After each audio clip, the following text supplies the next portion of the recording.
Dejar de ser emocional según los estoicos, el camino hacia la razón y el control. El estoicismo es una filosofía antigua que pone un gran énfasis en el autocontrol y la racionalidad.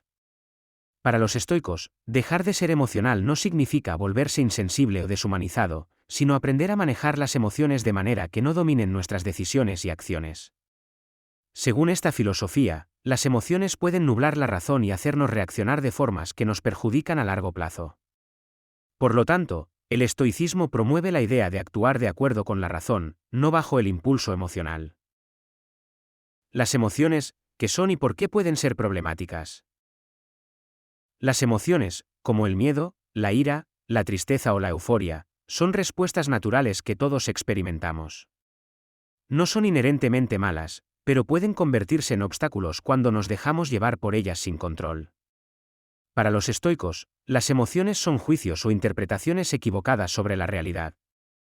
Por ejemplo, si alguien te insulta, puedes sentirte furioso o herido, pero el problema no está en el insulto en sí, sino en cómo lo interpretas y permites que te afecte. Epicteto, un filósofo estoico, decía, no son los eventos los que nos afectan, sino la interpretación que hacemos de ellos.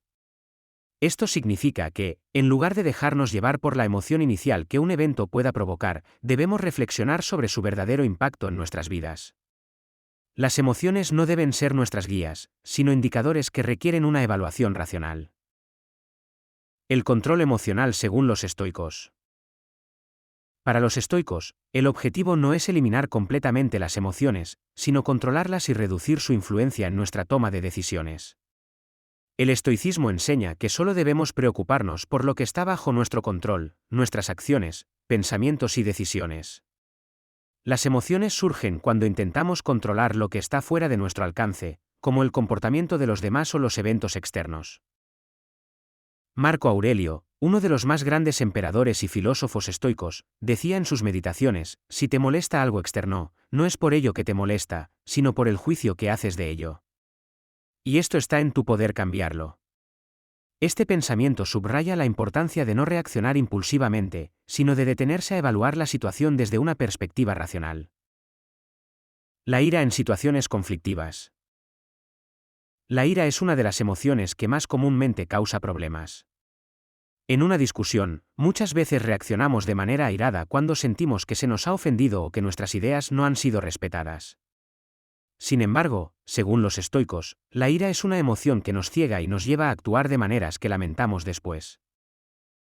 Séneca, uno de los grandes pensadores estoicos, dedicó varios escritos a la ira, describiéndola como una emoción que destruye la razón. Según Séneca, el verdadero poder está en mantener la calma en medio del conflicto. Si te encuentras en una discusión acalorada y te dejas llevar por la ira, probablemente dirás o harás cosas que más tarde lamentarás. Pero si aplicas el control emocional estoico, puedes detenerte y analizar la situación, ¿realmente vale la pena perder la calma? ¿El conflicto es tan grave como parece en ese momento? Al evitar que la ira te domine, no solo proteges tu dignidad y tus relaciones, sino que también tomas decisiones más sensatas. Por ejemplo, si en el trabajo un compañero te provoca, en lugar de devolver la agresión, puedes actuar con calma y profesionalismo, lo que te permitirá mantener una buena reputación y controlar la situación. El miedo y la incertidumbre. El miedo es otra emoción que a menudo nos paraliza y nos impide actuar de manera efectiva. Los estoicos enseñan que el miedo, en su mayoría, es una respuesta irracional a eventos que no están bajo nuestro control. Cuando sentimos miedo, muchas veces anticipamos lo peor y creamos escenarios catastróficos en nuestra mente. Sin embargo, la mayoría de estos miedos nunca se materializan. Epicteto enseñaba que debemos concentrarnos en lo que podemos controlar y dejar de preocuparnos por lo que no está en nuestras manos.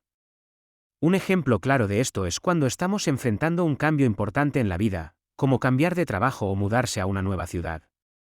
Es natural sentir miedo, pero los estoicos nos invitan a preguntarnos, ¿qué parte de esta situación está bajo mi control? Si puedes planificar, prepararte y hacerlo mejor en las áreas que puedes manejar, entonces no hay razón para temer. El miedo es solo un exceso de preocupación por el futuro, algo que, según el estoicismo, no debemos permitir que nos afecte. El apego emocional y las relaciones personales. El estoicismo también nos enseña a ser cautos con el apego emocional en las relaciones. Esto no significa que no debamos amar o apreciar a las personas, sino que no debemos depender de ellas para nuestra felicidad. El apego excesivo puede llevarnos al sufrimiento cuando esas personas nos fallan o se van de nuestras vidas. Por ejemplo, imagina que estás en una relación y te sientes extremadamente dependiente de tu pareja para sentirte completo o feliz. Si esa relación termina, puedes sentirte devastado, como si tu mundo se hubiera derrumbado. Los estoicos nos enseñan a evitar este tipo de dependencia emocional. Marco Aurelio reflexionaba que debemos recordar que todo en la vida es temporal y que no debemos aferrarnos a lo que está fuera de nuestro control, incluidas las personas. Si una relación termina, en lugar de hundirte en el dolor, debes aceptar la realidad con serenidad, reconocer que no está bajo tu control y centrarte en tu propio bienestar. Al hacerlo, no solo evitas el sufrimiento excesivo, sino que también te vuelves más resiliente emocionalmente.